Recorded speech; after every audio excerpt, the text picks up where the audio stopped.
Hello! Aujourd'hui, j'ai envie de vous lire un passage du livre Les 11 lois de la réussite. Le chapitre s'appelle Le vocabulaire du succès.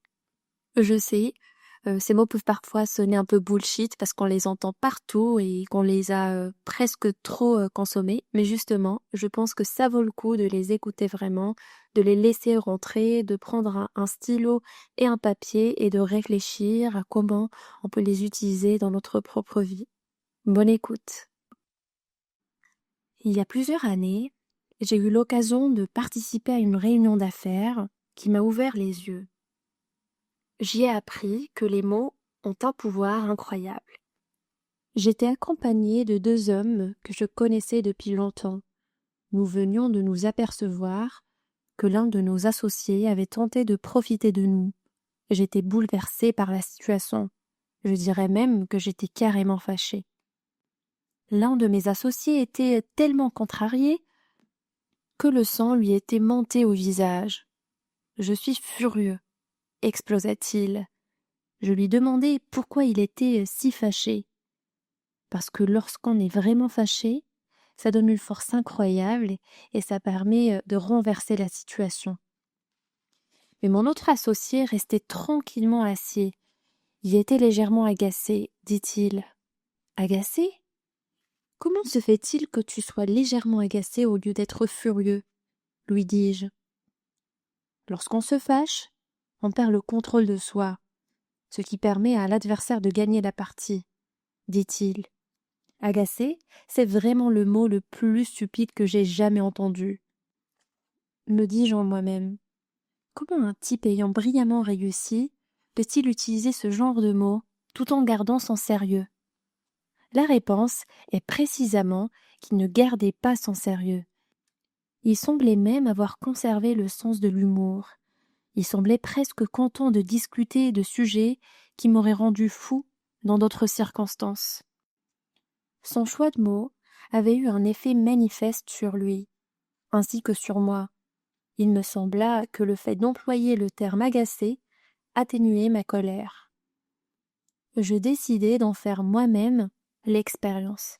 Je partis en voyage d'affaires, mais à mon arrivée à l'hôtel, j'appris qu'on ne m'avait pas réservé de chambre. « Excusez-moi, dis-je, mais plus je passe de temps debout à la réception, plus je me sens agacée. » L'employé me lança un regard embarrassé, il ne savait visiblement pas comment réagir, et il me sourit malgré lui. Je dus lui répondre par un sourire. Au cours des semaines suivantes, j'employais ce mot à de nombreuses reprises. Chaque fois, ce mot me semblait si risible que cela atténuait ma colère et faisait baisser mon niveau de frustration. Il ne s'agissait que d'un simple mot, mais les mots précis que nous employons dans notre dialogue intérieur contrôlent notre façon de penser, et nos pensées déterminent nos sentiments et nos actes. Si vous vous répétez que vous êtes fâché, dégoûté ou au bout du rouleau, quel sentiment allez-vous éprouver? Quel genre de questions vous poserez-vous? Sur quoi concentrerez-vous votre attention? Votre tension artérielle grimpera probablement de façon vertigineuse. Mais supposons un instant qu'au lieu d'employer le terme fâché, vous utilisiez le mot agacé. Au lieu de vous dire que vous êtes débordé, dites plutôt que vous êtes très demandé. Remplacez le terme dégoûté par ennuyé et le mot irrité par stimulé. Lorsque vous vous sentez rejeté, répétez-vous plutôt qu'on vous a mal compris. Et au lieu de vous dire que vous êtes au bout du rouleau, pourquoi ne pas adopter plutôt l'expression légèrement préoccupé? Croyez-vous que cela aurait un effet positif sur vos émotions? Sans aucun doute. Peut-être que cet outil vous semble d'une simplicité qui frise le ridicule. Il est vraiment difficile de croire que notre choix de mots puisse influer sur nos émotions à ce point. Mais c'est un fait que les mots ont effectivement le pouvoir de changer notre état psychologique. C'est le formidable pouvoir des mots qui fait que nous sommes émus en lisant la description que Martin Luther King fait de son rêve. C'est la raison pour laquelle le discours de John Kennedy portant sur la responsabilité de chaque citoyen envers son pays nous va droit au cœur. Et pourtant, ces deux hommes sont morts depuis longtemps. Mais la puissance des mots transcende les frontières du temps. Les mots sont éternels.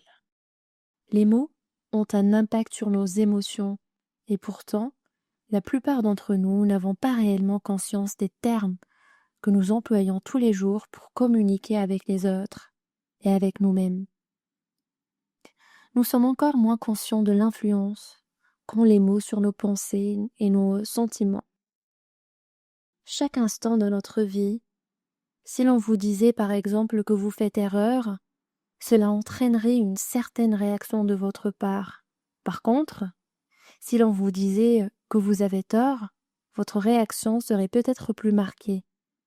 Mais si l'on vous disait que vous mentez, vous auriez peut-être une réaction beaucoup plus violente et vos sentiments se modifieraient à l'instant.